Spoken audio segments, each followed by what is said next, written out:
Hello, my name is Wes Dawson, and welcome to another episode of Gabagool, Nate, and what a special week to land on. You see, I wanted to finally get to the bottom of this pandemic, so I conducted my own scientific experiment, and I drank over 19 Coronas in one sitting, and I did not catch COVID-19. Originally, I didn't want to do a COVID-centric episode because I didn't want to date the show with that thing that happened, a few years ago, but as we've all experienced, this is kind of an ongoing issue. All right, so things are getting serious, so it is time to play the one warning horn that will strike fear into the heart of anybody who hears it. Wait, what the fuck? No, that's not it. Whoa.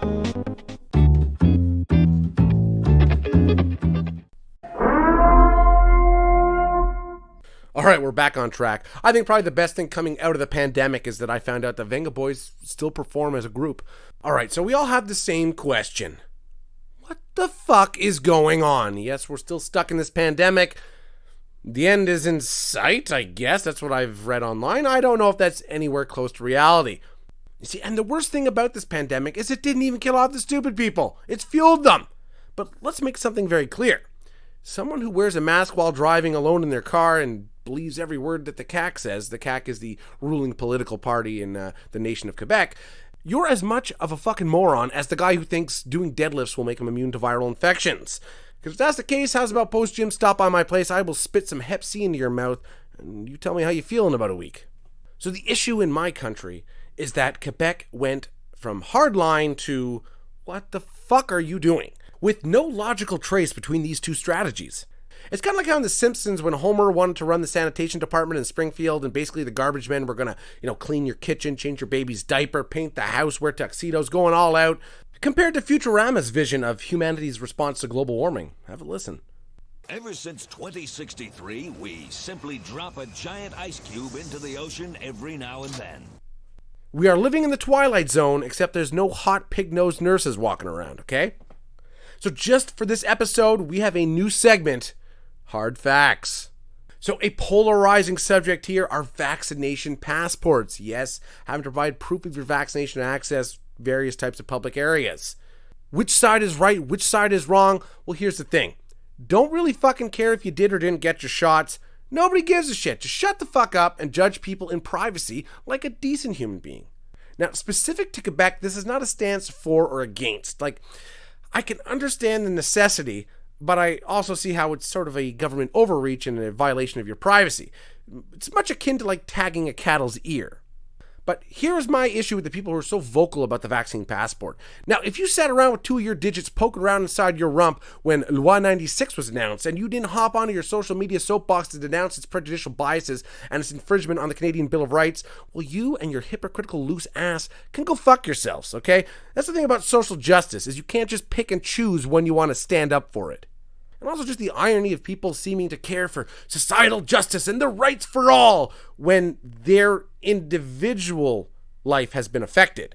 Yes, the very definition of selflessness, doing things when your motivation is personal gain or self-virtue. All right, we're going to move on to one of my personal favorite segments, Good Bad. A good, how easily we can access information. The bad is that trading screenshots in order to prove a point is kind of like collecting Yu-Gi-Oh cards. They're not that much use outside of the game. Now, unlike Yu-Gi-Oh, them screenshots are not going to deliver boatfuls of puss for you, okay? A good is trying to enact measures to help protect people. The bad is that believing any of the fucking logic of the CAQ is absolutely ridiculous. These dum-dums can't seem to make two sentences without contradicting themselves, so that's a pretty hard bad right there. A good, challenging idiots. A bad, doing it online. A little side rant is that, recently so many comparisons have been made between this pandemic and its overreaching health mandates and World War II and the Holocaust. Not only is that grossly offensive to people who have actually suffered and shouldn't be used as a virtue point in this twisted card game people are playing, a lot of things that I see people post are both factually and contextually false. So I don't challenge people online when they have the ability to log off, edit their comments, delete things, or send me articles from the fucking Onion, whatever it is. I do it in person, in public, where I can embarrass you in front of others and let you dig your own grave with your never-ending spewing of random bullshit. moving on to dumb shit people say who should be smarter. Anybody who uses an illegal gathering as an example as to why they should be allowed to throw a birthday party or watch the Habs be eliminated. It's just this argument that like people are breaking the law, so why is there a law? Well, that should apply to gun control too. There's gun laws, but criminals break them anyway, so what's the point? I fully agree with this, and when I run for office, one of my campaign promises will be to abolish any laws against rape, murder, or assault, because people do it anyway, so why have laws against it? Shoot or pistol whip? Well, I wanted to do a couple pistol whippings, but Biden took my goddamn guns away. Before we conclude this episode, we have another segment, which is, of course, random question time. So here's my question. Is the U.S. in trouble with COVID and this whole fuck this, I'm out attitude? Like, the majority seem to have been using this strategy I had when I was caught drawing in my grade 5 math book. Even at 11, there was no denying the side-by-side comparison of my handwriting, but I just denied until it blew over. For me, it turned out fine, but what about old Uncle Sam? So upcoming for next week, I will make my plea. Read books. Now, I know what you're thinking. Okay, Boomer, with your books. I've never seen Edward Gibbon shaking that ass or Aldous Huxley popping some Tide Pods. But seriously, read some fucking books, and specifically books, not just articles or reports or web pages, blogs, or, these grainy screenshots your buddy's been sending you to prove how liberals are eating the flesh of living babies, or that 5'4" is a respectable height. Like an actual book. Can it be bullshit? Yes. Can it have false information? Yes.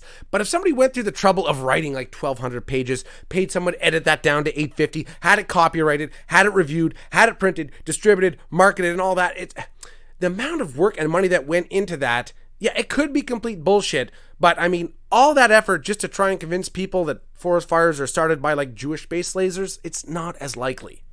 They say in history to find the closest thing to the truth, you have to take each side's account of an event. And anywhere that they overlap is the closest thing to what actually happened. Of course, with the light powdering of religious nonsense in there. And the problem now is that there is no overlap. So is West Dawson left-leaning, right-leaning, pro-vaccine, anti-vax? Well, here's the thing. If I have to identify with any one of those groups right there, I would rather lobotomize myself and spend the rest of my life jacking off with attic insulation, okay? It seems both sides are complete fucking morons. I think what we have to remember is be nice to each other, calm the fuck down, and remember the prophetic words of Greg Graffin. Question everything. While at that, listen to more Bad Religion. Now, without a doubt, next week we'll be discussing OnlyFans' decision to drop all sexually explicit or adult content. So basically, OnlyFans hates female sexual empowerment. You disgusting chauvinists. It's like Major League Baseball dropping baseball players or YouTube dropping corporate America. It's unheard of. Anyway, all that and more next week on Gabagool and 8. My name's Wes Dawson. Thank you for being here. Please listen, like, share, and subscribe.